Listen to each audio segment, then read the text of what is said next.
শুরুতেই বলছি সাবস্ক্রাইব করবেন প্লিজ।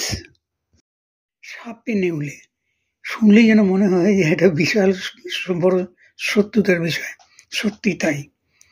হয় কোনো ব্যক্তির সঙ্গে ব্যক্তির শত্রুতা, নাহলে কোনো গোষ্ঠীর সঙ্গে গোষ্ঠীর শত্রুতা।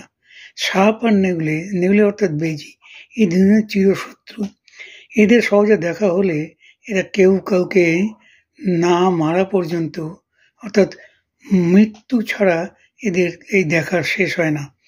সাপের মূলত অস্ত্র হচ্ছে বিষযুক্ত থলি আর বক্রচলন, আর বেজির বা নেউলের মূলত অস্ত্র হচ্ছে তীক্ষ্ণ দাঁত আর দ্রুত গতিতে চলাফেরা। এই নিয়েই এদের লড়াই চলে এবং একজন অপরজনকে না মারা পর্যন্ত এদের লড়াই চলতেই থাকে।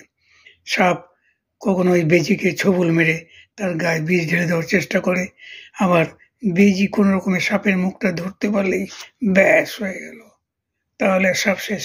তবে অধিকাংশ জায়গায় দেখা যায় বেজির চতুরতাটাই বেশি, তাই বলে সাপ জেতে না তা নয়, জেতে।